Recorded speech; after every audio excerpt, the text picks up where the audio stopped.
আমন্ত্রণ ইসলামী bank PLC world news টুডেতে। সাথে আছি আমি ইপসিতা জামান। শুরুতেই আজকের সংবাদ শিরোনাম।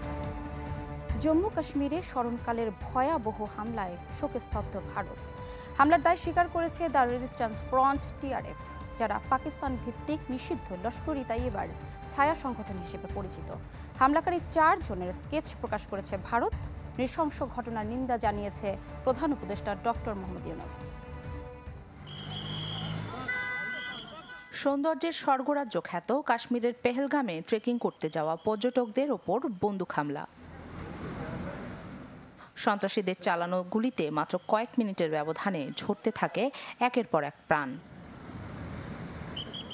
স্থানীয়দের দাবি, পর্যটকদের ভিড়েই মিলেছিল জঙ্গিরা। তাদের কেউ পরেছিল পুলিশ, কেউ সেনা সদস্যদের পোশাক। সবার হাতেই ছিল AK-47। ভারতীয় গণমাধ্যম এনডিটিভিতে প্রকাশ করা হয়েছে এই সন্ত্রাসী হামলায় জড়িত 4 জনের ছবি। দেশটির নিরাপত্তা সংস্থাগুলোর বরাত দিয়ে বলা হচ্ছে, তারা সশস্ত্র সংগঠন দ্য রেজিস্ট্যান্স ফ্রন্ট টিআরএফ এর সদস্য। এই হামলার দায়ও স্বীকার করেছে তারা। টিআরএফ এর সাথে যোগসূত্র আছে পাকিস্তান ভিত্তিক সশস্ত্র সংগঠন লস্কর-ই তৈয়্যিবার। গোয়েন্দা সংস্থাগুলো বলছে, হামলাকারীদের অন্তত 2 জন বিদেশি। এদিকে বুধবার শ্রীনগরে স্বরাষ্ট্রমন্ত্রী অমিত শাহ হামলায় নিহতদের প্রতি শ্রদ্ধা জানিয়েছেন। কথা বলেছেন নিহত ও আহতদের পরিবারের সাথে।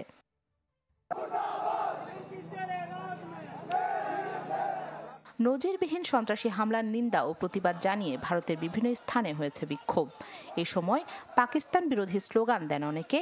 কেউ কেউ আবার দাবি করেন স্বরাষ্ট্রমন্ত্রী অমিত শাহের পদত্যাগের। সাম্প্রতিক বছরের মধ্যে কাশ্মীরে ভয়াবহ এই ঘটনায় সৌদি আরবের সফর সংক্ষিপ্ত করে দিল্লি ফিরেছেন প্রধানমন্ত্রী নরেন্দ্র মোদী। বিমানবন্দরেই নিরাপত্তা উপদেষ্টা অজিত দোভাল সহ ঊর্ধ্বতন কয়েকজন কর্মকর্তার সাথে জরুরি বৈঠক করেন তিনি। এদিকে এই হত্যাকাণ্ডের পর মোদীকে ফোন করেন মার্কিন প্রেসিডেন্ট ডোনাল্ড ট্রাম্প। নিহতদের পরিবারের প্রতি শোক জানিয়ে দেন ভারতের পাশে থাকার বার্তা। রাখি জেসমিন, চ্যানেল 24। এদিকে জম্মু কাশ্মীরে পর্যটকদের ওপর সন্ত্রাসী হামলার জন্য পাকিস্তানকে দোষারোপ করছে ভারতের বিভিন্ন মহল। যাতে স্থগিত করা হয়েছে দেশটির সাথে সিন্ধু পানি চুক্তি, বন্ধ করা হয়েছে পাকিস্তানের সাথে ভারতের আতারি সীমান্ত, সেই সাথে স্থগিত করা হয়েছে ভিসা। ভারতে অবস্থানরত পাকিস্তানদের দেশে ফিরতে 48 ঘন্টা সময় বেঁধে দিয়েছে মোদী প্রশাসন। যদিও সম্পৃক্ততার অভিযোগ উড়িয়ে দিয়ে হামলায় নিহতদের পরিবারের প্রতি সমবেদনা জানিয়েছে ইসলামাবাদ। আর গোয়েন্দা ব্যর্থতায় তোপের মুখে পড়েছে মোদী সরকার। মঙ্গলবার কয়েক মিনিটের ব্যবধানে নরকে রূপ নেয় ভূস্বর্গ কাশ্মীর। ট্রেকিংয়ে যাওয়া পর্যটকদের পরিচয় নিশ্চিত করে হত্যায় মাতে সন্ত্রাসীরা। ভয়াবহ এই হামলা রুখতে না পারায় প্রশ্ন উঠছে ভারতীয় গোয়েন্দা সংস্থার ভূমিকা নিয়ে। ঘটনাস্থল থেকে 1 কিলোমিটার দূরেই সেনা ক্যাম্প। তবু পর্যটকদের পরিচয় শনাক্তে এত সময় কিভাবে পেল সন্ত্রাসীরা? মার্কিন ভাইস প্রেসিডেন্ট জেডি ভ্যান্সের ভারত সফরের সময়ই কেন এই কিলিং মিশন? এসব প্রশ্ন তুলেছেন বিভিন্ন মহল। সামাজিক মাধ্যমে দেয়া বার্তায় দায় স্বীকার করে দ্য রেজিস্ট্যান্স ফ্রন্টের দাবি, 85,000-এর বেশি বহিরাগত অঞ্চলটিতে বসতি গড়ায় ভারতের প্রতি অসন্তোষ থেকেই এই হামলা। গোষ্ঠীটির দাবি, নিহতরা পর্যটকের বেশে ভারতীয় নিরাপত্তা সংস্থার হয়ে কাজ করছিলেন। ভারতীয় সংবাদ মাধ্যমগুলোর দাবি, দ্য রেজিস্ট্যান্স ফ্রন্টের সাথে সম্পর্ক আছে পাকিস্তানের। এমন মন্তব্যের পর কূটনৈতিক উত্তেজনা দেখা দিয়েছে ইসলামাবাদ ও দিল্লির মাঝে। যদিও হামলায় সম্পৃক্ততা নেই জানিয়ে নিহতদের পরিবারের প্রতি সমবেদনা জানিয়েছে ইসলামাবাদ। পাকিস্তানের কাঁধে দায় দিয়ে ভারত নতুন সংঘাতের পরিকল্পনা করছে বলেও দাবি দেশটির বিশ্লেষকদের। দ্য রেজিস্ট্যান্স ফ্রন্ট বা টিআরএফ এর উত্থান 2019 সালে। নানা অভিযোগে 2023 সালের জানুয়ারিতে টিআরএফকে সন্ত্রাসী সংগঠন হিসেবে ঘোষণা করে ভারতের স্বরাষ্ট্র মন্ত্রণালয়। ওয়ালিউল্লাহ ফারুক, চ্যানেল 24। এ ব্যাপারে জানাতে কলকাতা থেকে সরাসরি যুক্ত হচ্ছেন শুভজিৎ পুতুতুন্ডু ও পাকিস্তান থেকে যুক্ত হচ্ছেন স্থানীয় গণমাধ্যম কর্মী নিগার দিলনাহার। শুরুতেই চলে যাচ্ছি শুভজিতের কাছে। শুভজিৎ, ঘটনাস্থল থেকে মাত্র 1 কিলোমিটার দূরে ছিল সেনা ক্যাম্প, তারপরও এক এক করে পরিচয় শনাক্ত করে এই হত্যাযজ্ঞ চলে। এ বিষয়ে কি আগে থেকে কোনো ধারণাই ছিল না গোয়েন্দা সংস্থার কাছে? দেখুন, একটা কথা পরিষ্কার যে ভারতের সবচেয়ে বেশি সেনা যেখানে অবস্থান করে সেই রাজ্যটার নামই জম্মু কাশ্মীর। কেন্দ্রশাসিত অঞ্চল, সেখানকার নিরাপত্তা যে ব্যবস্থা সেটা কিন্তু সম্পূর্ণ কেন্দ্রের যে স্বরাষ্ট্রমন্ত্রক, সেই স্বরাষ্ট্রমন্ত্রক অমিত শাহের দপ্তর তারা নিয়ন্ত্রণ করে। ফলে এই ঘটনায় কোনোভাবে বলা যাওয়ার কোনো একেবারে অজুহাতই নেই কেন্দ্রের কাছে যে তাদের নিরাপত্তার কোনো রকম গাফিলতি ছিল। এবং নিরাপত্তা গাফিলতি যেখানে বলা হচ্ছে যে ৫ থেকে ৬ জন আততায়ী তারা কিন্তু বারবার এই এলাকা রেকি করেছে, অর্থাৎ সেনা অবস্থান আছে কিনা, পুলিশি অবস্থান আছে কিনা, সেখানকার নিরাপত্তা ব্যবস্থা ঠিক কতক্ষণ পরে সেখানে পুলিশ উপস্থিত হতে পারে, এই গোটা ঘটনা রেকি করছে তারা বেশ কিছু সময় এবং তারপরেই কিন্তু এই হামলার ঘটনা ঘটেছে। এবং স্বরাষ্ট্র মন্ত্রক একবারে বলা যেতে পারে এই ঘটনার পরে তারা যেভাবে এই ঘটনাকে ধামাচাপা দিতে এক প্রকার উঠে পড়ে লেগেছে, বিরোধীদের অভিযোগ যে তারা তাদের নিরাপত্তা ব্যর্থতা আজকে তারা কিন্তু প্রকাশ্যে নিয়ে এসেছে। তাদের যে নিরাপত্তা ব্যবস্থা, কাশ্মীর নিয়ে নরেন্দ্র মোদী বারবার যেটা বলেছে কাশ্মীরে শান্তি ফিরে এসেছে, রাত ১২টার পরে মানুষ বেরোতে পারে, কিন্তু কাশ্মীরের প্রকৃত চেহারা অর্থাৎ সন্ত্রাসবাদের আতুরঘর হিসেবে কাশ্মীর এখনো যেভাবে সেখানে সন্ত্রাসবাদীদের একটা আতুরঘর হিসেবে রয়েছে সেটা কিন্তু প্রকাশ্যে বেরিয়ে আসছে। তাদের একাধিক যে স্লিপার সেল রয়েছে, পাকিস্তানি স্লিপার সেল বারবার বলা হচ্ছে, সেগুলো কিন্তু অ্যাক্টিভ রয়েছে, সেগুলো কিন্তু বারবার সামনে আসছে। বাংলাদেশ সরকার আজকে কিন্তু তারা শোক প্রকাশ করেছে গোটা ঘটনাকে সামনে রেখে, এবং সব মিলিয়ে বিভিন্ন দেশ বিদেশের সমর্থন ভারত সরকার পাচ্ছে এবং দেশব্যাপী একটা আলোচনা উঠছে যে ভারত সরকার একটা প্রত্যাঘাত আনুক, যেভাবে হোক এই যে ক্যাম্পগুলো বা পাকিস্তানের উপরে সরাসরি আবার কোন রকম স্ট্রাইক করুক। একটা বারবার দেশব্যাপী একটা আওয়াজ উঠছে এবং এটা কিন্তু অনেকভাবে বিরোধীদের একটা অংশ বলছে যে ওয়াকআপ বিল নিয়ে যে ঘটনা সামনে আসছে সেটাকে ধামাচাপা দেওয়ার কৌশলও কেন্দ্রের এটা হতে পারে। শুভজিৎ, ধন্যবাদ আপনাকে। দর্শক, সরাসরি যুক্ত ছিলাম আমরা দার্জিলিং থেকে। এবার চলে যাচ্ছে স্থানীয় গণমাধ্যম কর্মী নিগার দিল নাহারের কাছে। নিগার, দ্য রেজিস্ট্যান্স ফ্রন্টের সাথে সম্পৃক্ততা আছে দাবি করে কাশ্মীরে হামলায় পাকিস্তানকে দুষছে ভারতের বিভিন্ন মহল। এ ব্যাপারে পাকিস্তানের এই অভিযোগকে পাকিস্তান কিভাবে দেখছে এবং এই হামলা নিয়ে ইসলামাবাদের থিওরি কি? আসসালামু আলাইকুম। ওকে, ভারত অধিকৃত জম্মু ও কাশ্মীরে পর্যটকদের উপর মঙ্গলবারে যে হামলা করা হয় সেখানে ৭ জন নিহত হয় এবং সেই ঘটনার পর থেকেই কিন্তু ভারতের বিভিন্ন মিডিয়া পাকিস্তানের সাথে সম্পৃক্ততা আছে বলে তারা কিন্তু সেটা বিভিন্ন সোশ্যাল মিডিয়া বলেন, নিউজে বলেন এবং তাদের গোয়েন্দা সংস্থার পেজ থেকে কিন্তু তারা এটা প্রকাশ করেছে। কিন্তু পাকিস্তান থেকে তারা প্রতিক্রিয়া জানিয়েছে তারা কোনোভাবেই এই ঘটনার সাথে যুক্ত নয় এবং এখানকার প্রতিরক্ষা মন্ত্রী খাজা আসিফ বলেছেন যে এটার সাথে ভারতীয় অভ্যন্তরীণ সন্ত্রাসীদের হাত থাকতে পারে, তারা এই ধরনের জঘন্য কাজের সাথে কখনোই যুক্ত না। এবং তারা আরো বিভিন্ন গণমাধ্যম থেকে আরো বলা হয় যে এটা একটা সাজানো নাটক, মানে এটা হচ্ছে কি একটা ফলস ফ্ল্যাগ অপারেশন হতে পারে, যেটা সব সময় ভারত করে আসছে। অতীতেও তারা বিভিন্ন সময় যে ধরনের হামলাগুলো হয় সব সময় তারা কোনো প্রমাণ ছাড়াই পাকিস্তানের উপরে তারা দোষারোপ করে এবং এখান থেকে আরো মিডিয়ার মাধ্যমে তারা আরো বলেছেন যে মাত্র ১ কিলোমিটার দূরে তাদের সেনা ক্যাম্প ছিল এবং ৯ লক্ষ তাদের সেনাবাহিনীর ৯ লক্ষ তাদের আর্মি ছিল। তো সেই তাদের ক্ষমতা, তাদের এরিয়া, তাহলে কিভাবে পাকিস্তান থেকে সন্ত্রাসীরা ওই জায়গায় প্রবেশ করে এতগুলো মানুষকে হত্যা করতে পারে?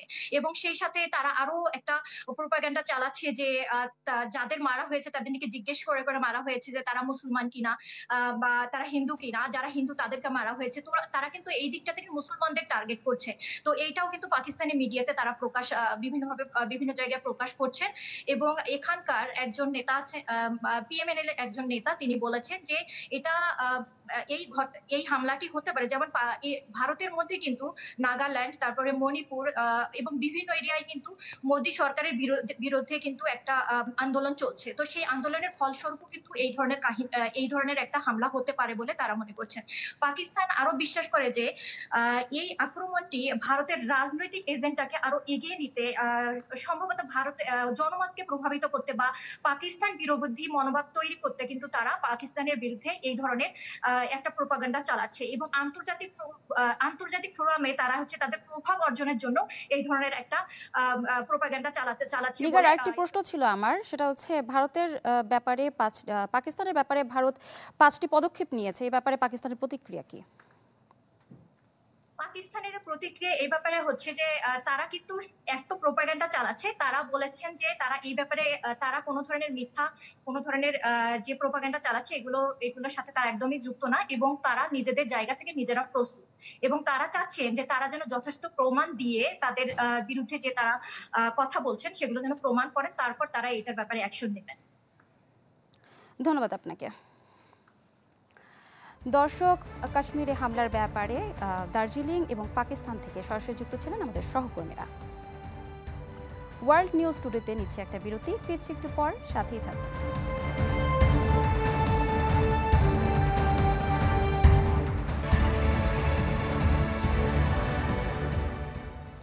স্বাগত আরেকবার, দেখছেন ইসলামী bank PLC world news today. Gaza উপত্যকায় ইসরায়েলি আগ্রাসনে ঝরল আরও ৩২ ফিলিস্তিনির প্রাণ। গাজা শহরে আশ্রয় শিবির হিসেবে ব্যবহৃত একটি স্কুলে হামলায় প্রাণ গেছে বেশ কয়েকজনের। এখনও ধ্বংসস্তূপের নিচে চাপা পড়ে আছে বহু মরদেহ।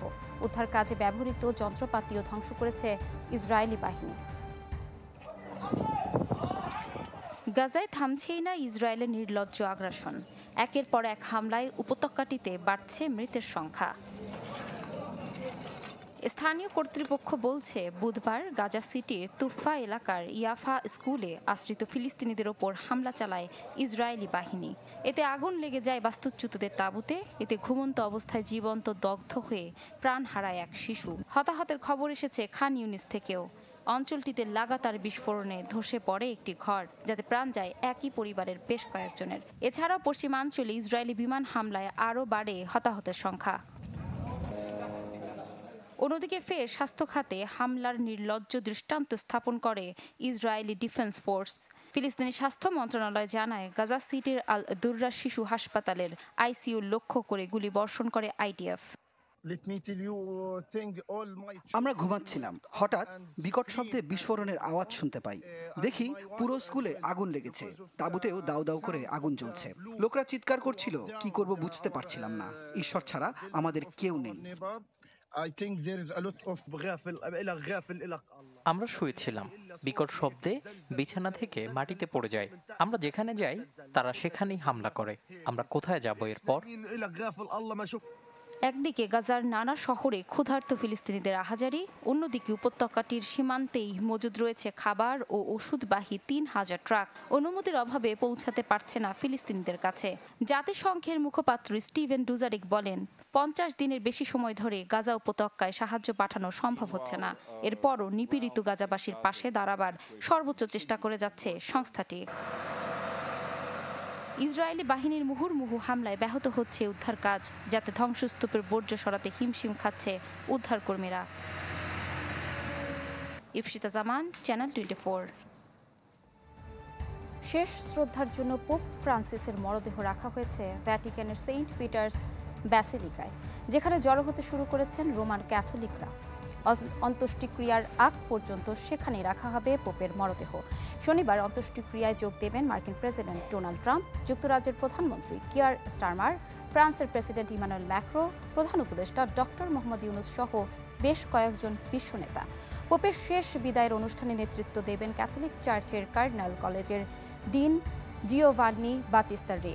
এরপর তাকে সমাহিত করা হবে সেন্ট ম্যারি মেজর ব্যাসিলিকায়। সোমবার মারা যান রোমান ক্যাথলিক চার্চের প্রধান ধর্মযাজক পোপ ফ্রান্সিস।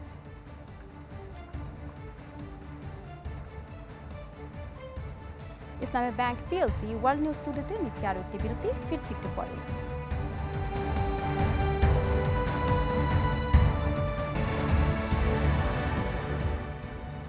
স্বাগত আরও একবার, দেখছেন ইসলামী bank PLC world news today. এবারে সিরিজ ভূমিকম্পে কাঁপল তুরস্কের জনবহুল শহর ইস্তাম্বুল। জার্মানির ভূতাত্ত্বিক গবেষণা কেন্দ্র জিএফজেড জানিয়েছে, ভূমিকম্পের মাত্রা ছিল ৬.২। ভূমিকম্পের পর অনুভূত হয় অন্তত ৫১টি আফটারশক। এখন পর্যন্ত হতাহতের কোনো খবর মেলেনি, তবে হাসপাতালে স্থানান্তর করা হয়েছে ১.৫ শতাধিক মানুষকে। মিয়ানমার থাইল্যান্ডে ভূমিকম্পের রেশ না কাটতেই ফের শক্তিশালী ভূমিকম্পের কবলে তুরস্ক। বুধবার ৬.২ মাত্রার ভূমিকম্পে কেঁপে ওঠে দেশটির জনবহুল শহর ইস্তাম্বুল। তাৎক্ষণিকভাবে কোনো ক্ষয়ক্ষতি ও হতাহতের খবর মেলেনি, তবে কম্পনের সাথে সাথেই হুড়োহুড়ি করে ভবন থেকে রাস্তায় নেমে আসেন বহু মানুষ। আশ্রয় নেন পার্ক ও বিভিন্ন ভবনের সিঁড়িতে। এর মধ্যে হাসপাতালে স্থানান্তর করা হয়েছে ১.৫ শতাধিক মানুষকে। সব ধরনের সহায়তার আশ্বাস দিয়েছেন তুরস্কের প্রেসিডেন্ট রিসেপ তাইয়েপ এরদোয়ান। ভূমিকম্পে উদ্ধার ও যাবতীয় অনুসন্ধানে বিশেষ কর্মীরা কাজ করছেন। আশঙ্কার কিছু নেই। তবে জরুরি সব ধরনের সহায়তা সরকারের পক্ষ থেকে করা হবে। ভূমিকম্পে ক্ষতিগ্রস্ত ভবনে লোকজনকে প্রবেশ না করার বিষয়ে সতর্ক করেছে তুরস্কের দুর্যোগ বিষয়ক সংস্থা AFDA। জার্মানির ভূতাত্ত্বিক গবেষণা কেন্দ্র GFZ জানিয়েছে ভূমিকম্পের গভীরতা ছিল 10 কিলোমিটার। উপকেন্দ্র সিলিভ্রি অঞ্চল, যা ইস্তাম্বুল থেকে প্রায় 80 কিলোমিটার পশ্চিমে। ভূমিকম্পের পর অনুভূত হয় অন্তত 51টি আফটার শক। মাত্র 2 বছর আগে 2021-এর ফেব্রুয়ারিতে তুরস্কের ইতিহাসে সবচেয়ে প্রাণঘাতী ভূমিকম্প আঘাত হানে। 7.8 মাত্রার সেই ভূমিকম্পে তুরস্কের দক্ষিণাঞ্চল ও সিরিয়ায় 55,000-এর বেশি মানুষের প্রাণ যায়। মিলা খন্দকার, চ্যানেল 24। এই ছিল আজকের ইসলামী bank PLC world news today. এছাড়াও দেখতে পারেন ফেসবুক এবং ইউটিউবে। ধন্যবাদ সকলকে।